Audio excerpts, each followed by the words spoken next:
Good afternoon, everyone. Hope you all had a good summer break and had some opportunity to rest. And I'm delighted to welcome you to another webinar in our series on financial management for social entrepreneurs. For those that are joining us for the first time in this series of webinars, I am Luisa Ferreira. I'm the head of the social program at the EIB Institute and will be your host for today's webinar. And it's my pleasure to introduce you to today's speaker, Thomas Ferre. Thomas works at European Investment Fund's Mandate Management Equity team, and in addition, is a former social entrepreneur himself with a previous career in venture capital. He is the right person to answer any questions you may have on financial management topics. Today, Thomas will give us an overview of the key terms that you, as an entrepreneur, need to know when negotiating with a VC, going beyond pricing of valuation and discussing liquidation preferences, control rights, and legal points specific to venture capital investment contracts. Before I give the mic to Thomas, a couple of logistic remarks.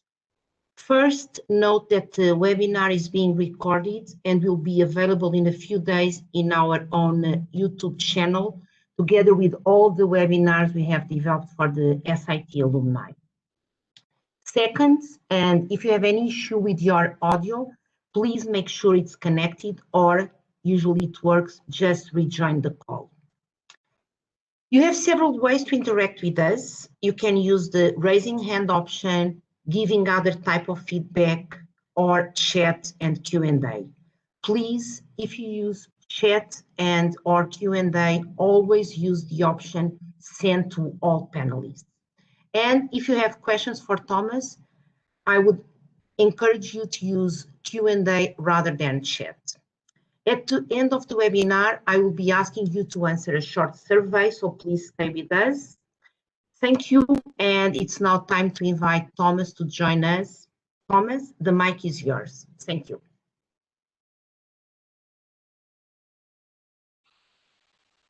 And thank you for joining us today. Thank you, Luisa and Denise, for organizing this webinar. As you mentioned, we've had a series of 4 webinars that were specifically covering financial management. We talked about the approach to the capital structure that VC have when looking at startups. We've talked about the valuation and the cap table. We've talked about unit economics, and we've talked about financial KPIs. And today we're going to talk about something that really relates to financial management, but on the kind of a different side. It's the legal side. And so today we're going to talk about venture capital, the deal terms that you need to know. And so thanks for and Denise for organizing this event. So this webinar is being recorded. This was mentioned. And I really encourage you to look at this webinar as a first source of information and go back to the video that will be posted on YouTube because it'll allow you to spend more time on some of the calculations that we have here and some of the concepts that we'll about. The main takeaway of today that you should be thinking about is when someone is investing in my company, who's getting a good deal? And the other person's getting a good deal, or it's sort of a binary where you think either the other person is getting a good deal or we are. And this is a perfect example where you might say, oh, it's a win-win. You know, you get 60% of the ownership and we get 60% of the exit proceeds. And so sometimes investors or founders will think about ownership only when it really matters what happens in the end when you exit. So these are actual scenarios. This is a scenario that's very likely to happen in a number of companies, by the way. I wanted to ask the audience to answer a question. What do you think is a term sheet? Answer A is another legal documents you get to bill me for. So Denise, are you capable of sending the survey out? Thank you, Denise. What is a term sheet? Is another legal document that lawyers get to bill me for. It's a way to signal their interest in investing in my company? Is it a non-binding document that covers the important negotiation points of the final legal agreement?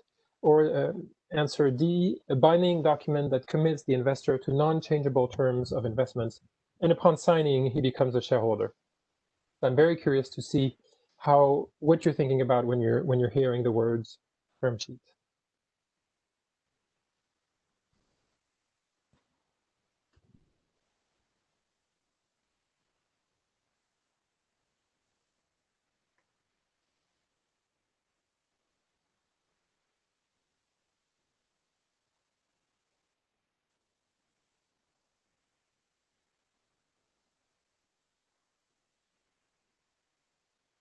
Okay, let's see the result.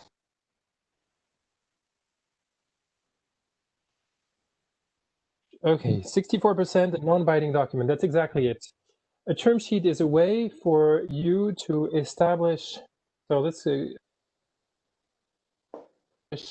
in simple terms, key negotiation points. So we're going to go over this in a little bit. Today's topic is a term sheet.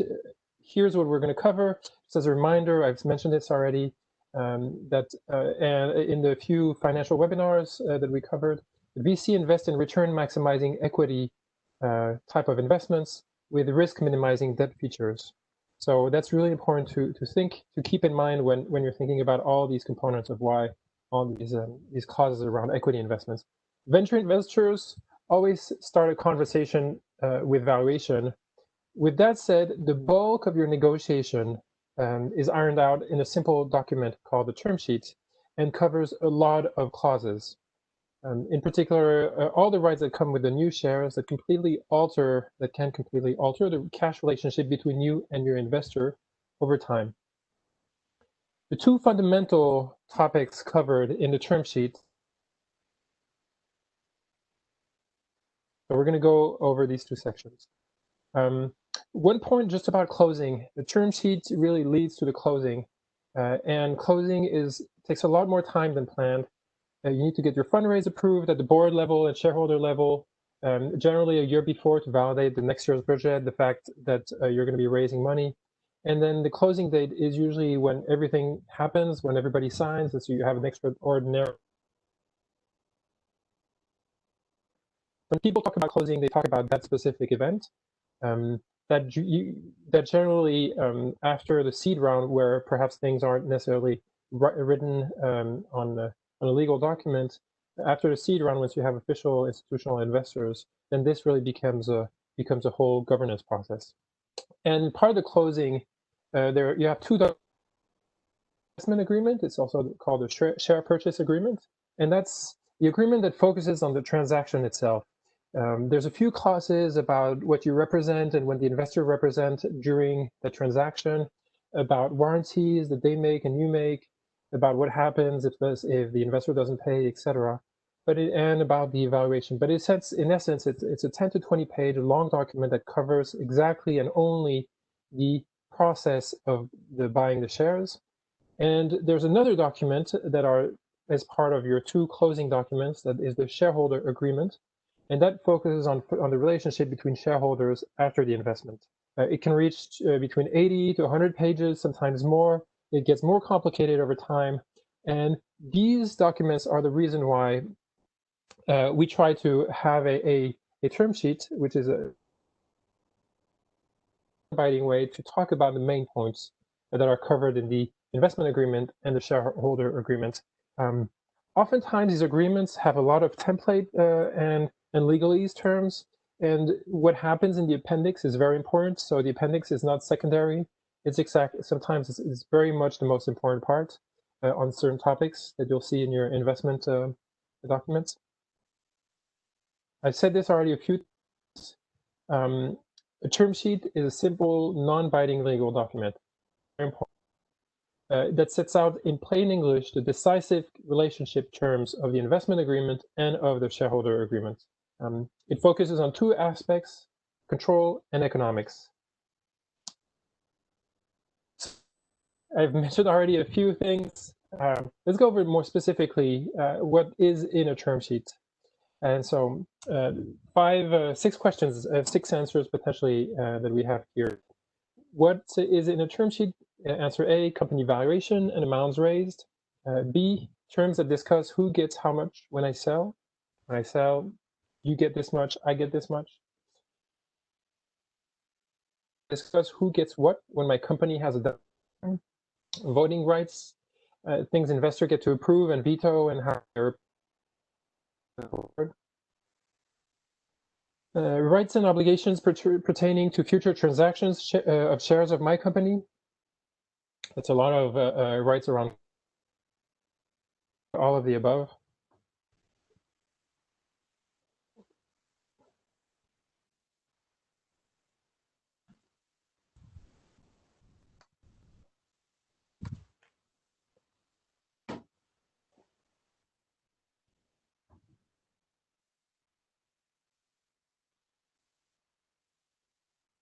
Okay, poll has ended.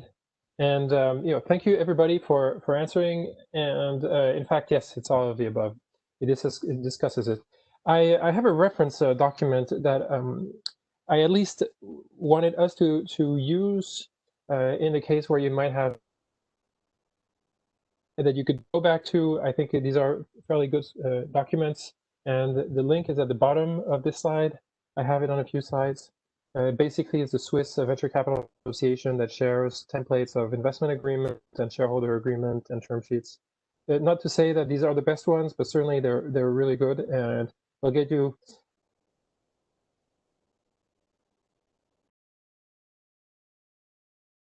the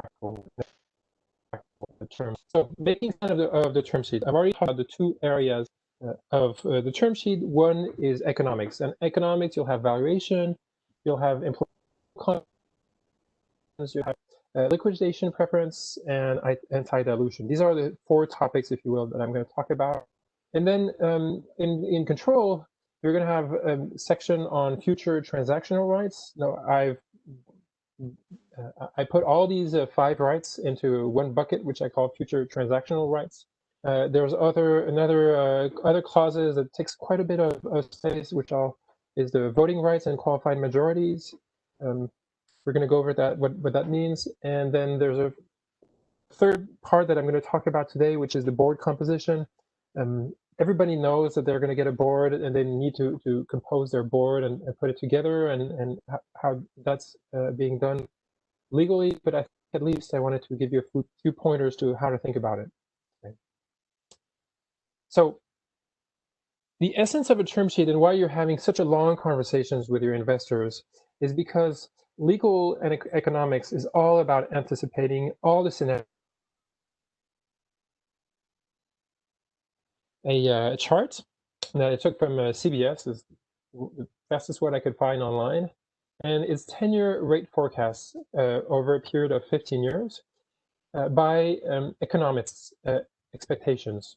So what you see in blue is the actual rates, and what you see in gray are the forecasts.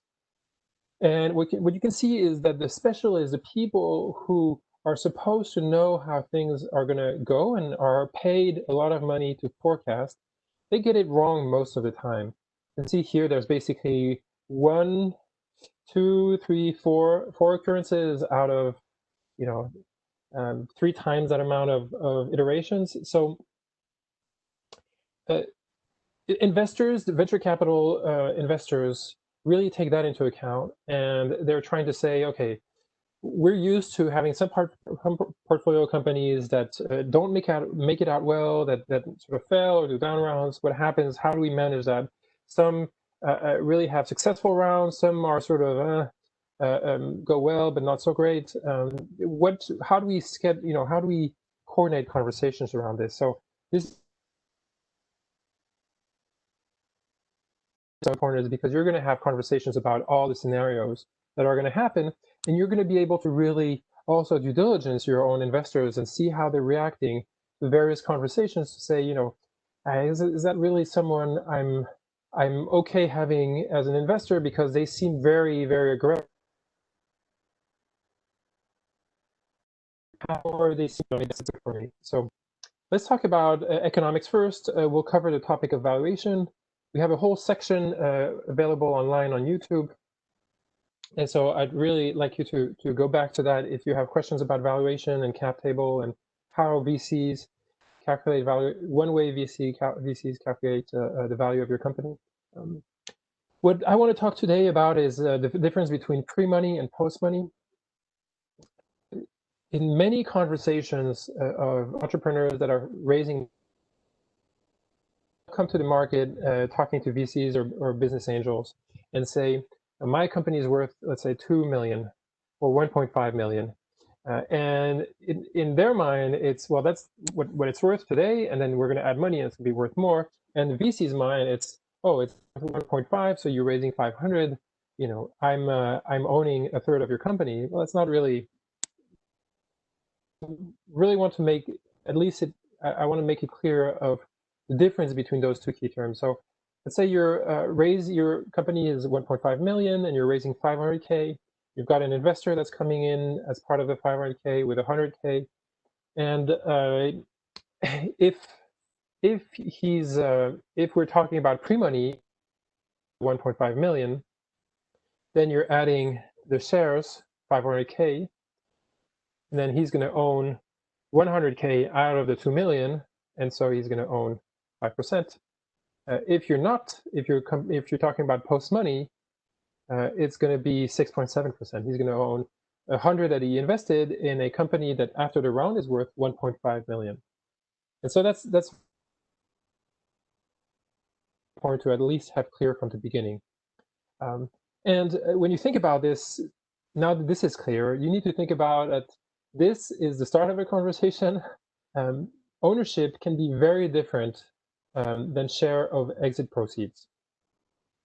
So it's important to talk about valuation, but that's really not the end of the conversation. That's a very small part of the conversation. What happens after, what happens on the other clauses is very important.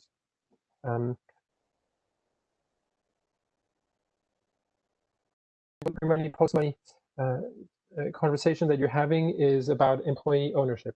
So your employee pool is something that you essentially create, and you say, we're going to issue shares that nobody's going to pay for, that we're going to allocate over time to employees based on our internal incentive and rewards program. And so you're going to say, we're going to block this amount of shares, and every round it gets diluted. And so you're going to have to top it up with new shares if you want to incentivize more people, if you're already out. The way you're going to talk about or think about your employee pool is very important. There's two ways that you can, two options that you might have, and that that are going to condition the conversation that you're going to have with your investor. So option one, founder friendly, and option two, investor friendly. So we're going back to the example. You've got a 1.5 million pre-money valuation. You're raising 500K, and your employee ownership that you're planning for is 10%. After so it's 10%. So you haven't talked yet about pre-money or post-money. So the company is worth 1.5 million pre-money, and the shares are as part of the round. Then everybody gets diluted. These shares are part of the round, except nobody's paying for it. They're just created like that. And so one way that you can calculate it is by saying, well, how many shares are going to be left to the employees? Well, you have 1.5 million, the value of your company, and 500K, the amount that you're raising, and then that's 90% of your company, and belong to the employees. So essentially, your post-money valuation, let's say the company, and there's the other case which is the investor-friendly, and this is the one where essentially you're saying the company is worth 1.5 million after taking into account the employee ownership. So you create the employee ownership before the round, and whatever pre-money valuation already takes into account the employee ownership. And that's, some investors will come to you and they'll really want that to happen because they'll say, those shares, they're part of the incentive program. They should not be part of the fundraise. Fundraise is a separate event.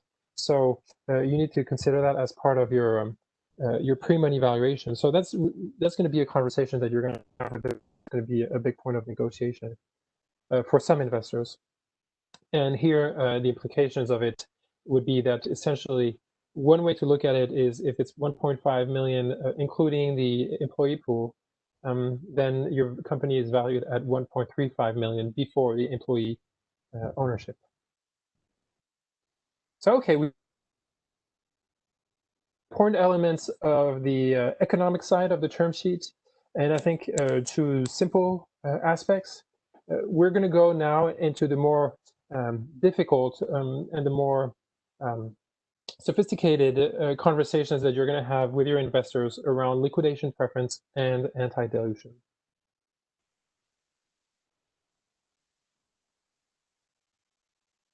Liquidation preference, what is a liquidation event? A liquidation event is essentially your exit scenario. When most of your company, either you IPO, you exit, you sell shares, forget the IPO part. When you sell shares and someone buys your company out, you're going to be thinking about, okay, who gets the share of the proceeds?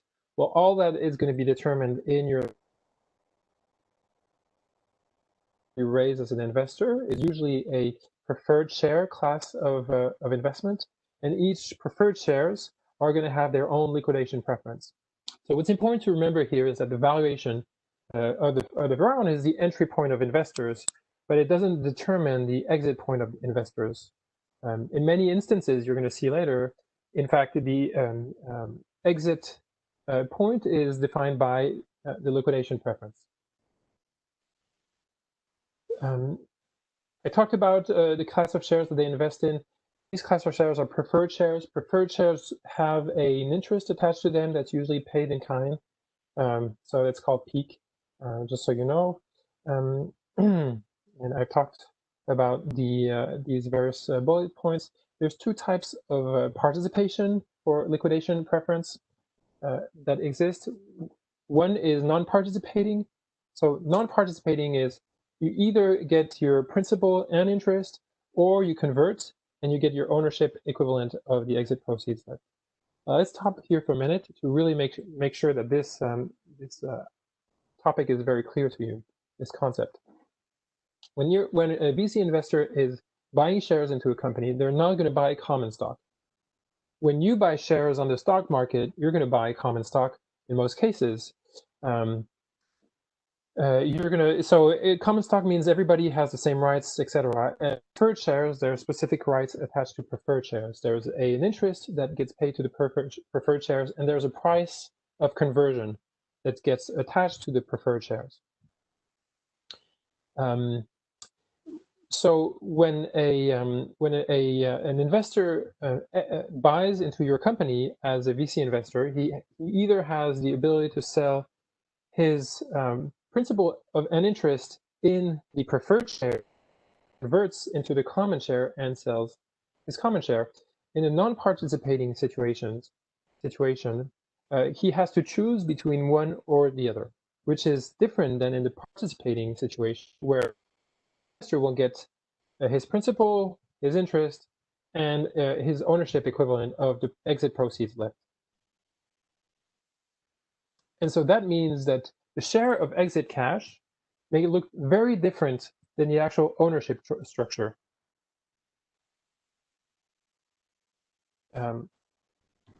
You've done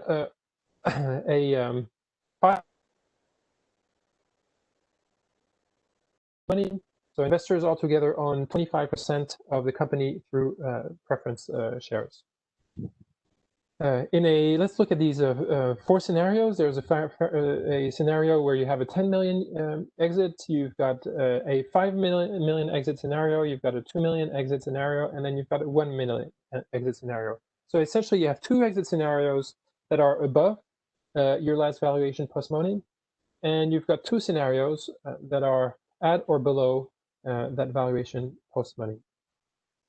So non-participating, as we said, investors get back 500K plus interest accrued, or they convert into common and get 25% ownership of the company. So let's look at the outcomes of these scenarios. Well, in the 10 million exit, investors they'll choose to earn 2.5 million. Why would they choose 500K? In the 5 million exit, they'll choose certainly to convert into common and get 1.25 million rather than get their 500K plus accrued interest. In the 2 million exit, they're also going to go to get to convert into common instead of selling their preferred and get their interest that's accrued. But in the 1 million scenario, where essentially the company is exiting at a lower valuation than their entry valuation post money, they're going to go. They're likely to sell in their preferred shares before converting, and so that's an important concept, because in the end here they would get 50% of the exit money. Now let's look at the participating right.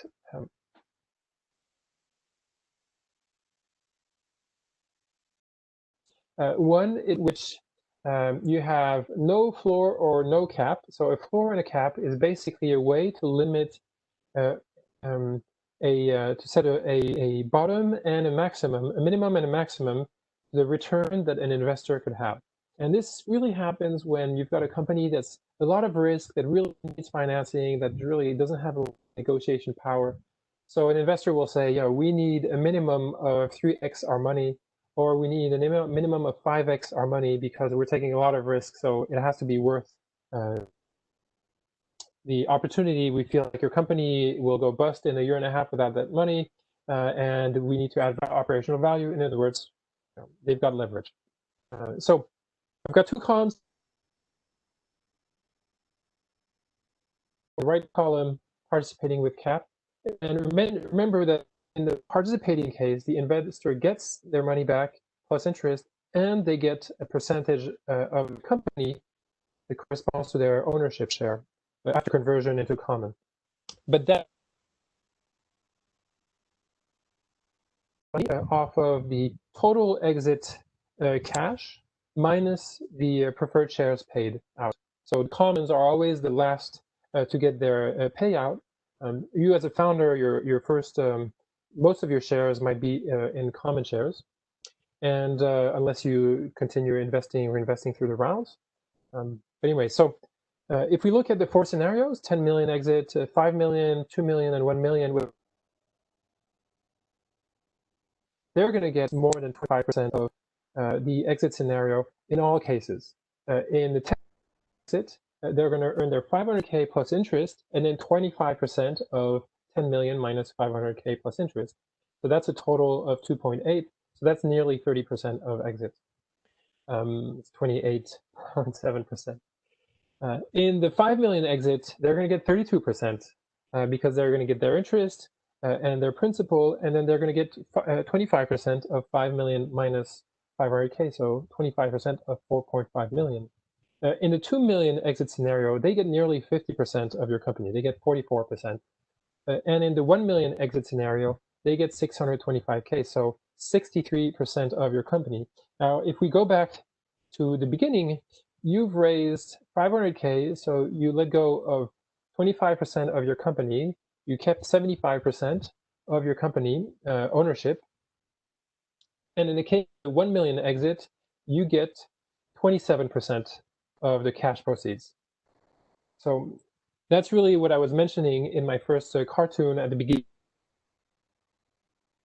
Your entry points, the ownership that you may have, you may feel strong about a certain amount of ownership. What you need to feel strongly about is your exit proceeds. And so in the case of participating with cap, where there's a floor, let's say the investor says, I'm investing 500K, but I want to at least get twice my money back. In whatever scenario of exit there might be. And I'm okay if I limit my, if I put a minimum to my return. I'm okay with putting a maximum to my return of maximum of 3 times my money back. A VC will be really happy if they get 3 times their money back, most VCs. And so 2 times their money back means that they have a floor of 1 million, which is what I'm writing right here. And then 3 times their money back is 1.5 million return on investment. So in the case of a 10 million exit, Well, they get 15% of the exit because they've got the cap of 1.5 million. So they're happy, you know, they invested 500, they got 1.5 back.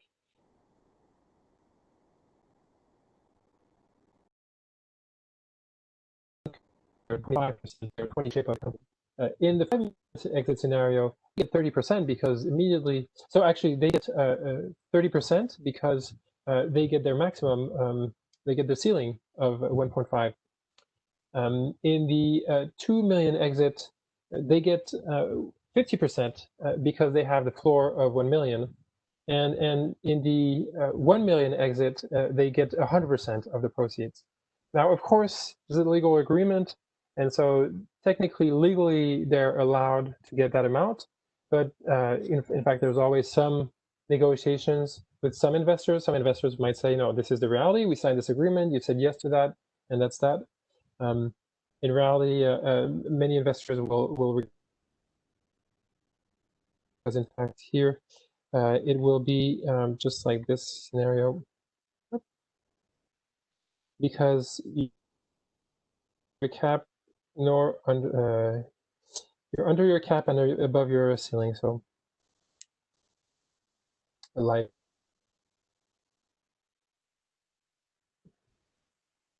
okay. Again, this is a very important part. This table, you should go back to this to be able to understand liquidation preferences when you're going to have conversation around this. Okay. Let's talk about another important topic, the anti-dilution. With liquidation preference, these will be where I'll be spending most of my time today. And after that, the control section will be a little bit faster. So realize that we're already 30 minutes into our e-training, but don't feel like it's going to run overboard. We're going to be done pretty soon. So anti-dilution, this is a clause that investors will ask for if they feel like there's a lot of risk, or in general, they'll ask for it. But they want to make sure that they don't get penalized. Now, the down round might happen for many reasons, because you lost business, because you need money quickly, because of regulatory changes, or because of some issues with your business, or because you had a very high valuation in the previous round that people were jittery about, but they said, you know, I believe in you, let's go for it, etc. So an anti-dilution is a protection for the investor.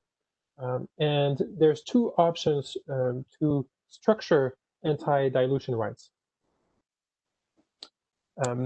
There's the most common, which is weighted average, and then the most penalizing for founders, which is full ratchet.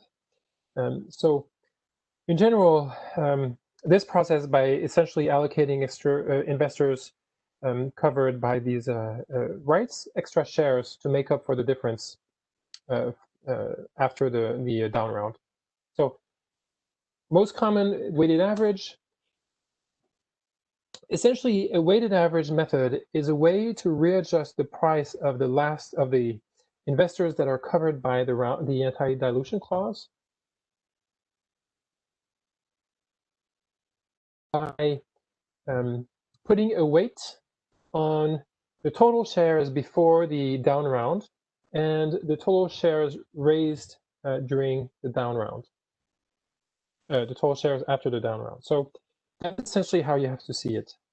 In comparison to the full ratchet just basically means that if you've got an anti-dilution clause in the full ratchet that covers dilution in a full ratchet mode, then you essentially get your valuation entirely readjusted at the down round price. So in a no clause case, let's say your company value post you've raised 10 million shares. You had 20 million shares before, and this is section in blue. You raised 10 million shares in green at €1 per share. And this means that essentially post money, your company is valued at 30 million euros a share. And these are the investors in the round R. Now, there's a down round, so a round R+1, where the company is raising 5 million at 0.5 euros per share.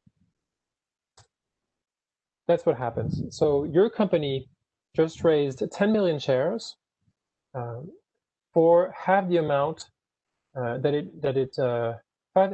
the amount of cash that it raised in the previous round. So obviously the investors in round R are not going to be happy about this. But if they're not covered, be okay with that. Notice the price at the bottom. Average price per share €1 on the left, average price per share 0.875 on the right. So how does the weighted average calculation go? I'm not going to spend too much time on this, but essentially you have to issue new shares for the essentially for the investor in round R to rebalance the price, and you're going to do that by doing the weighted average method. So you take your previously issued total shares outstanding, and that's 30 million, as we saw in the previous slide. I'm going to go over it. Million on the left here. So before the down round, 30 million, plus the common shares issuable for the amount raised at the prior conversion round. So common issuable for the amounts raised. So the amount raised was 5 million, and for 5 million, they got 10 million shares. But if it was at the price of the previous round, so €1 per share, it would have been 5 million shares. So you have 5 million shares here. And that's divided by the common outstanding previously issued shares, so 30 million issued in the new deal, so 10 million. So that's 0.875 average price overall for our investor. So that's the price for your readjustment overall price for investor in round R. And so all you're left with is if he invested 10 million at 0.875, and that answer is 1.42. And so overall, in a non-dilutive 25% of the company, section you see in green here, and the investor in round R+1 has 25%, and you, the founder, has 50%. In a left with 28%, and the investor in round R+1 has 24%, and you're left with 48%. Now, I'll spend a minute on the weighted average concept here. If the round was a big round, then the amount raised at the prior conversion price would have been much bigger, right? And so that method really tries to take into account that if the down round is a very big round, then the impact is going to be bigger. And if the down round is a very small round, then the impact is going to be smaller. So let's say you issued 100 million shares, then you would have 130 million shares divided by, well, at 50 cents per price, so 80 million shares divided by 130 million shares. And that would be quite different than if you had, in this case. So it would be just taking that into account. Well, that's pretty simple. What you want to do is your investor essentially says, well, I'm getting the price of the, and so you just have to issue shares for him to get the €0.5 per share average price. Notice at the bottom, the average price of the company goes down every time. So I'll let you, and you can always go back to it in the, once it's posted on YouTube, on the EIB Institute website. I want all the things that we talked about over the last 15, 20 minutes. What's the takeaway for you on it? That's certainly true. You need to be on top of your employee ownership now and understand how it will evolve over time. C, liquidation preferences and the anti-dilution clauses are important considerations that may drastically alter over time my ownership of my company. And D, today's term sheets will determine a lot of obligations and rights on economics in a dynamic way based on how the company is doing. So love to hear your thoughts on how you've understood this section will impact your fundraise.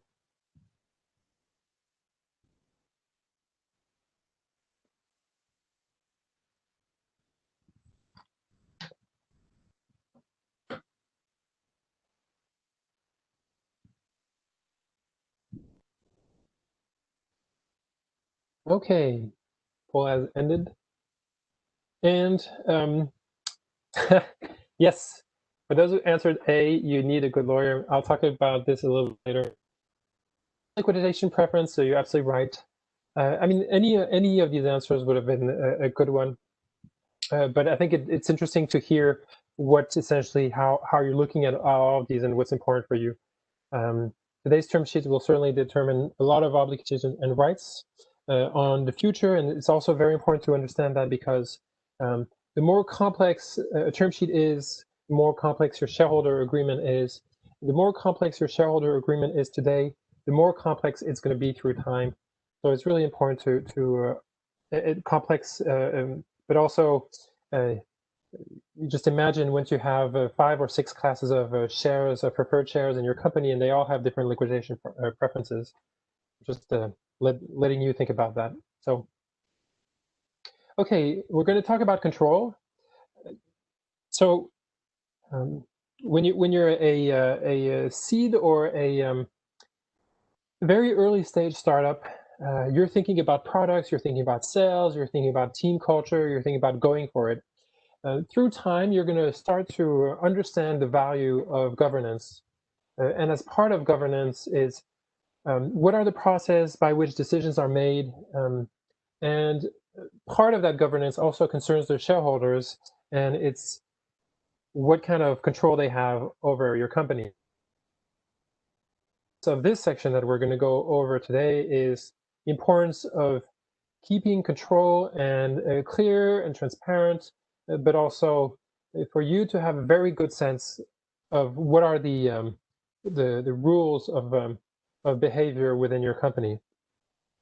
So certainly a group out of control is not going to help your company grow. It's going to be a big distraction, and that's what you have to take away from this little cartoon.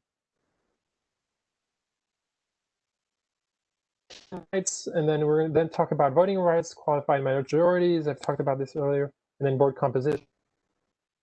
Future transaction rights are essentially rights that I sort of put in a bucket.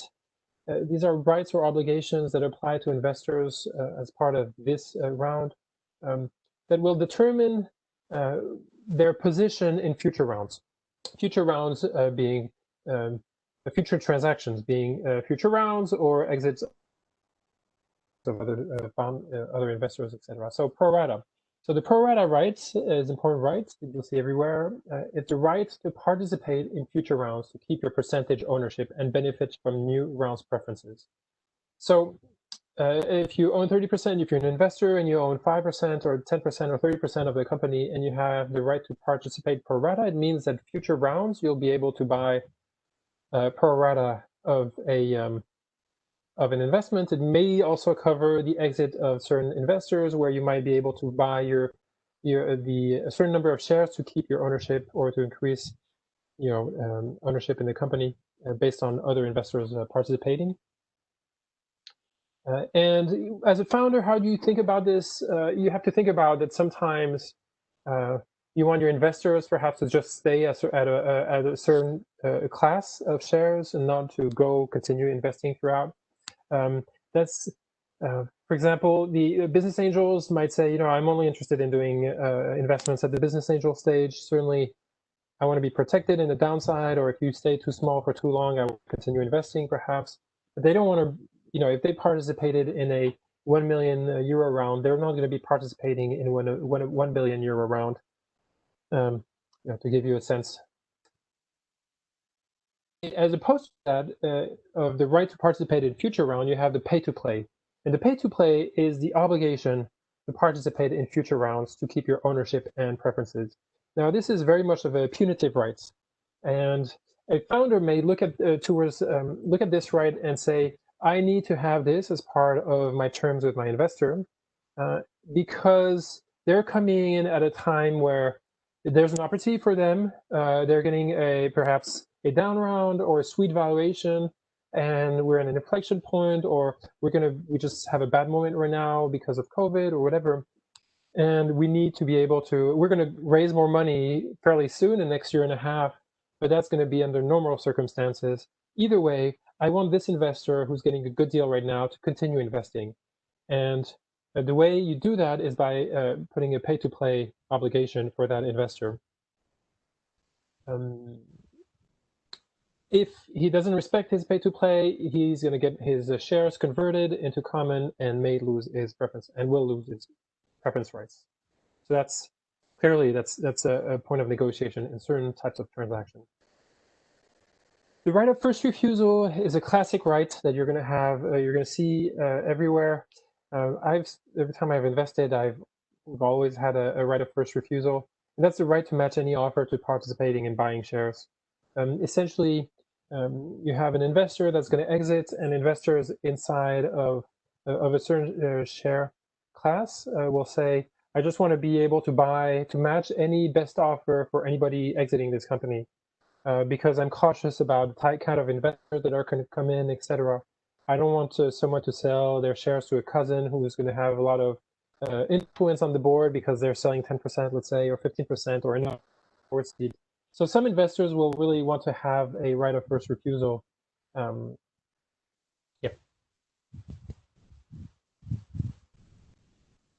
It's useful for consolidation. That's certainly your concern as a founder, is who am I allowing to consolidate? Because certainly it's a lot of money. He might buy just everybody out of the company, and it'll be you and him. And in the case of a conflict, it's not really good for the company. To close in on this chapter of the 5 most important future transactional rights, one is the tag along. So the tag along is the right to tag along one or a number of investors. So if you are the founder and I've invested with you as a business angel and you're going to exit your company, you're going to sell all your shares, I want to have tag along rights. And to give you a sense of how that feels, imagine you're a shareholder of Amazon, or an investor in Facebook, and what if Mark Zuckerberg or Jeff Bezos sold all their shares? How would you feel about that? You would probably sell yours. Certainly the market would try to sell all their shares. So this is just something to think about, that people are investing, investors, VCs are investing in people, and so if the CEO is out, for example, they might consider executing their right to tag along. The other side of the relationship is it gives the investor the right to drag along with other investors on conditions if you want to sell your shares. So let's say you've got 30% of the company or 70% of the company that says, yes, we want to exit, and you have this clause in your contract. Let's say you don't have it in a contract, and the buyer will only buy 100% of the shares. And it's hard to make the transaction if 25% of your company is saying, no, I think we can get a better price a year from now, or these terms are not the terms I'm looking for. But if you have the drag along, you're capable of dragging along certain investors. It really helps also when you have a lot of BAs that, let's say you raised a lot of money, or your company is worth a lot, and you just have a number of very small investors.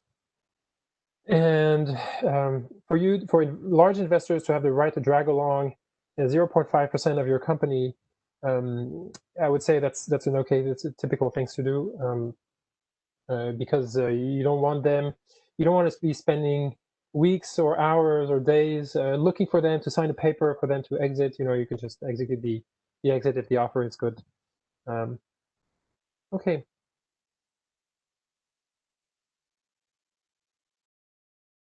We're nearing the end. Voting rights.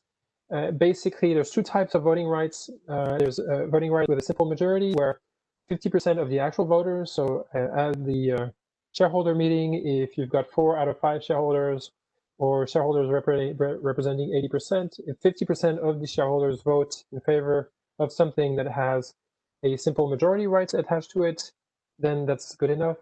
A qualified majority is essentially a concept that allows you to determine what is the majority level at which you feel comfortable. And so that really depends on the shareholder structure. And so if you have investors that are going to represent 30%, then you may consider that you need 75%. In other words, at least you need a certain level of shareholders if all investors,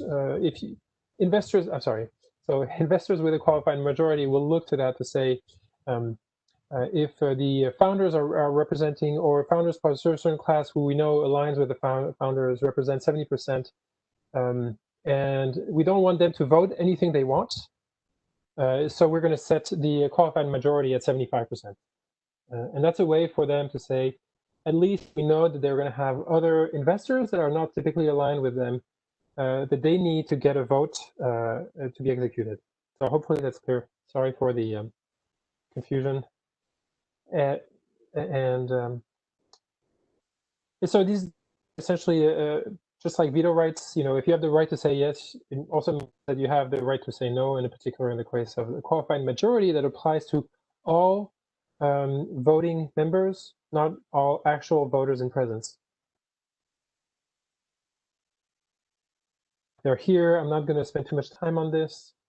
Redemption of shares, so transactions, also budget exceptions, approval of expenses above bylaws, liquidation of the company, including a sale.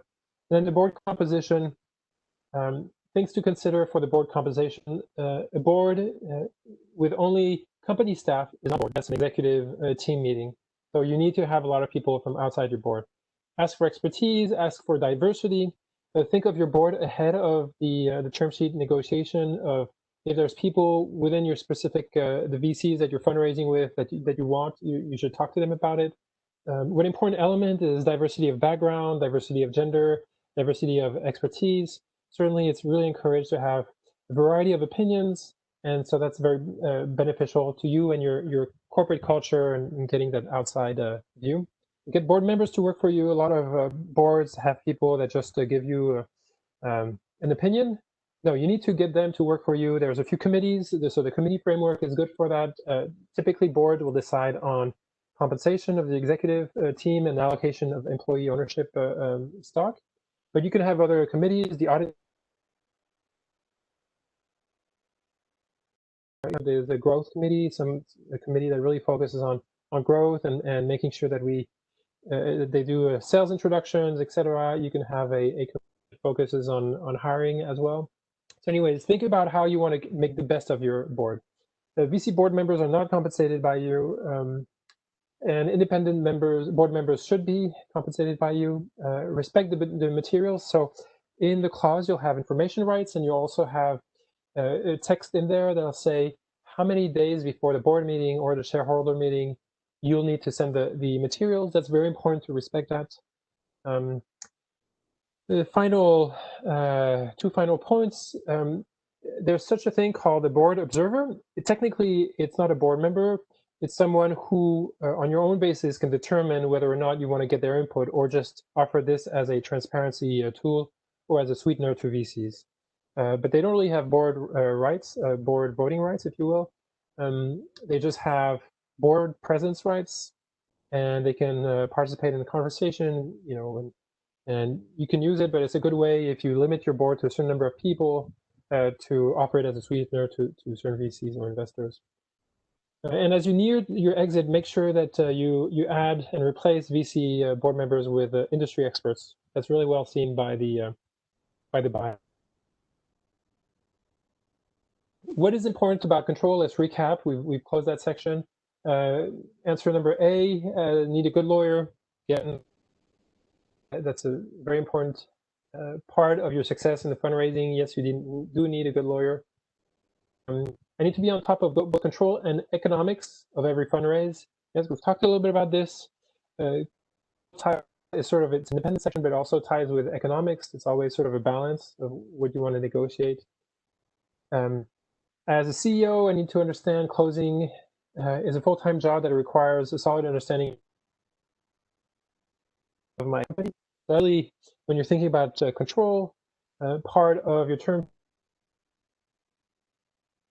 to say how you can set the right environment so that people have power to their vote or not, and they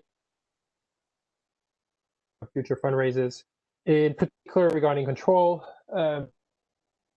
These things really last throughout share classes. Would people answer?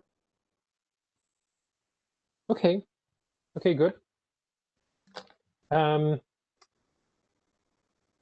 is perhaps the way I phrase it here is less of a legalese topic, but certainly, all the answers are good answers. So what does all this presentation mean to you? Get an experienced VC lawyer and keep your legal documents simple.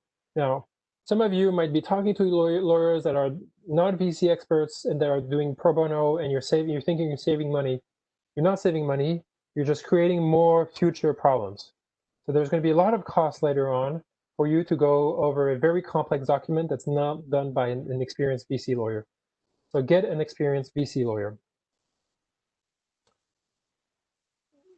Term sheet negotiations are a way to due diligence your VC.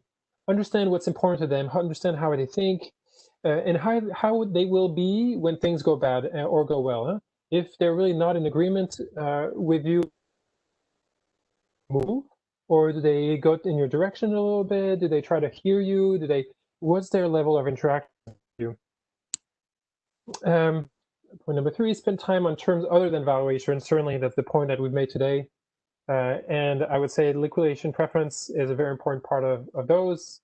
Understanding qualified majorities also. Closing is a full-time job, and good governance is critical to a smooth process. So made that point also. And final point, a lot of information is available online. So use this webinar as a starting point and explore a lot of, go back to this video when it's on YouTube. I really recommend one book in particular, which is Brad Feld's Venture Deals, Be Smarter Than Your Lawyer and Venture Capitalist. It covers all of these items that I've heard being recommended year after year for over 10 years. With that said, thank you all for attending. We've got another few minutes for questions. I've seen the questions, many of the questions, and I feel like we've answered many, but let's talk about those. Thank you so much, Thomas. I think we all have a lot of food to digest, and we have received a lot of questions prior to the webinar. I don't think we'll have time to answer all of them. We might answer some in a future webinar, but I would like to select some, and one of them is whether you would like to talk and tell us more about what is specific of VC when we are in the sustainable finance space. So VCs, if you're in the sustainable finance space, they might ask for more information rights. So they'll ask you to report on things that that are important for them as a sustainable investor. So non-financial KPIs that relate to your business. Other than that, when I was an impact investor or a sustainable finance investor, our terms were very much the same. So that's an important question to ask. I would say the only major difference will be regarding KPIs that they'll ask as part of their information rights. So just make sure that you're ready to put those together throughout, on a regular basis. Then I think this one is a quick answer. Which law is most commonly used by VC? So the VCs will, so in Europe, they'll look a lot at UK law, because UK law is very knowledgeable about investor disputes. They look at local law, and they might look at the law where their fund is, so maybe Luxembourgish law. In other words, don't get scared if the law is not in your country. As a founder, what's the most appropriate law to think of, place of mediation and legal location, if you will, of your agreement. Okay, I have more questions in the list, but I also have one question on the Q&A, and is preemption right the same as right of first refusal?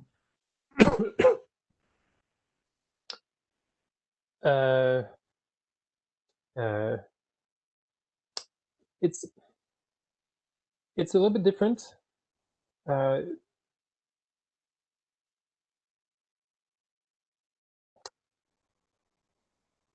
Investors will look at it the same, but for some, it will be a little bit different. So I will to the right of first refusal. The preemption right, I'm sorry, but is essentially the same.